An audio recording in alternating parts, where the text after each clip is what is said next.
AI వీడియోలు ప్రజలను ఎంతగానో మోసం చేస్తూ ఉన్నాయి. ఎంతో మంది అది నిజమేనని నమ్ముతూ షేర్ చేసేస్తూ ఉన్నారు.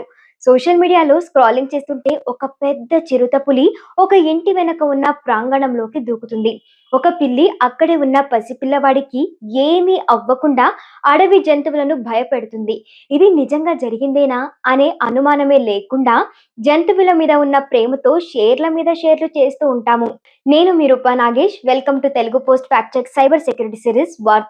వార్తల వెనుకున్న వాస్తవాలు, ఏది నిజం, ఏది అబద్ధం అన్నీ మీ ముందుంచే మా ప్రయత్నంలో మీరు భాగస్వాములు అవ్వాలంటే ఈ వీడియోను మీరు చివరి వరకు చూసి నలుగురికి షేర్ చేయండి. అలాగే మన ఛానల్ని కూడా సబ్స్క్రైబ్ చేసుకోండి.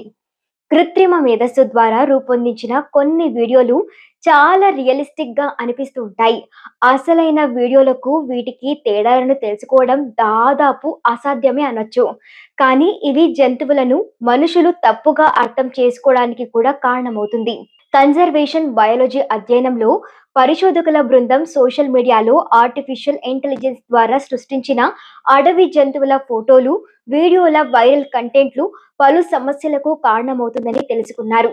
ముఖ్యంగా జంతువుల ప్రవర్తన గురించి ప్రజలకు సరైన అవగాహన అంటూ ఉండదు. ఆంథ్రోపోమార్ఫైజింగ్ అంటే జంతువుల్లో మానవ లక్షణాలు ఉన్నాయనే విధంగా ఈ ఏఐ వీడియోలు తెలియజేస్తాయి. ఇక మన సమాజం, ప్రకృతికి మధ్య పెరుగుతున్న దూరం, ఇలాంటి వాటి వలన ప్రజలను అయోమయంలోకి పడేస్తూ ఉంటాయి. కొన్ని పోస్టులు వాస్తవికతను ప్రతిబింబించకపోవడం కూడా ఎంతో ఆందోళన కలిగిస్తాయని ఈ పరిశోధనలు సూచిస్తూ ఉన్నాయి. జీవ వైవిధ్యం పరిరక్షణ కోసం సరైన సమాచారం కలిగి ఉండటం చాలా అవసరం. పక్షులు, పాములను చంపే వీడియోలను మనం చూస్తూ ఉంటాము. కొంతమంది వినియోగదారులు పాములను చంపడం సరైనదే అనే అభిప్రాయానికి వస్తూ ఉంటారు. ఇలాంటివి పాములను ప్రమాదంలో పడేస్తూ ఉంటాయి. వాటి సంరక్షణపై దుష్ప్రభావాలను చూపిస్తూ ఉంటుంది. మానవులు, వన్యప్రాణుల మధ్య అనేక కారణాల వలన దూరం బాగా పెరిగిపోయింది. ఇలాంటి వీడియోలు భవిష్యత్తు తరాలను తప్పుదోవ పట్టించే అవకాశం కూడా లేకపోలేదు. ఈ వీడియోలు చిన్న పిల్లలకు వారి స్థానిక వన్యప్రాణుల గురించి, వాస్తవిక ప్రతిస్పందన గురించి తప్పుడు సమాచారాన్ని ఇచ్చే అవకాశం ఉంది. జంతువులు అసలైన స్వభావం కూడా వారికి తెలియకపోయే ప్రమాదం పొంచి ఉంది. ముఖ్యంగా యువతకు సోషల్ మీడియానే సమాచార వనరుగా మారిపోయింది. పలు జంతువులకు సంబంధించిన వాస్తవాలు తెలియనప్పుడు యువత వాటిని పెంపుడు జంతువులుగా భావించే అవకాశాలు కూడా లేకపోలేదు. ఈ హానికరమైన ధోరణిని ఎదుర్కోవడానికి పిల్లలకు మీడియా లిటరసీకి సంబంధించిన కోర్సులను కూడా అందించాలి. పాఠశాల పాఠ్యాంశాల్లో పర్యావరణానికి సంబంధించిన మరింత సమాచారాన్ని అందించాల్సి ఉంటుంది. పిల్లలు చిన్నప్పటి నుండే జంతువుల స్వభావాలను అర్థం చేసుకోగలరు. మీరు ఎంగేజ్ చేస్తున్న కంటెంట్ను ఎప్పటికప్పుడు తెలుసుకుంటూ ఉండాలి. కొన్ని ఏఐ వీడియోలు ఒరిజినాలిటీకి చాలా దగ్గరగా ఉండటంతో అనుమానించడం కూడా చాలా కష్టంగా ఉంటుంది.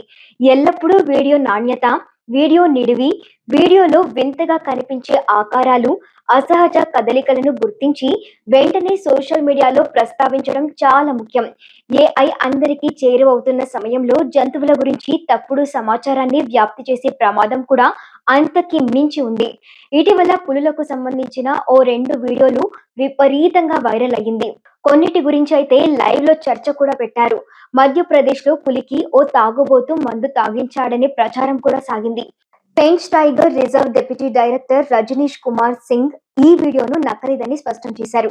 గ్రామీణ ప్రాంతంలో ఇటువంటి కార్యకలాపాలను అడవి శాఖ చాలా ప్రమాదకరమైనదిగా అభివర్ణించింది. ముఖ్యంగా పెంచ్ ప్రాంతంలో ఇటీవల మానవ పులి సంఘర్షణకు సంబంధించిన అనేక ఘటనలు వెలుగులోకి వచ్చాయి. వైరల్ వీడియోలో నిజం లేదని రజనీష్ కుమార్ సింగ్ తేల్చి చెప్పారు. ఇక బ్రహ్మపురిలోని ఫారెస్ట్ గెస్ట్ హౌస్ ప్రాంతంలో సెక్యూరిటీ గార్డ్ ను ఓ పులి నోట కరుచుకుని వెళ్ళిందనే ప్రచారం కూడా జరిగింది. వైరల్ సీసీటీవీ ఫుటేజ్ లో ఉన్న తేదీలలో అలాంటి ఘటన చోటు చేసుకున్నట్లుగా ఎలాంటి నివేదికలు లభించలేదు.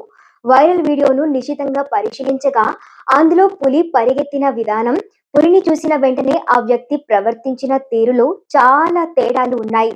వైరల్ వీడియోకు జిల్లాతో ఎటువంటి సంబంధం లేదని బ్రహ్మపురికి చెందిన range forest officer Sachin Narad కూడా స్పష్టం చేశారు. పలు ఏఐ డిటెక్షన్ టూల్ కూడా ఈ వైరల్ వీడియోలో ఎలాంటి నిజం లేదని తెలిపాయి. ఇలాంటి ఏఐ వీడియోలు పులుల విషయంలో ప్రజల దృక్పథాన్ని మార్చేస్తాయి. ప్రజలు కూడా పులులు కనిపించగానే చంపేయాలనేలా ముందుకు దూకే అవకాశాలు కూడా లేకపోలేదు. అందుకే ఇలాంటి వీడియోలు అటు ప్రజలకు, ఇటు జంతుజాలానికి ప్రమాదకారిగా మారే అవకాశం కూడా ఉంది.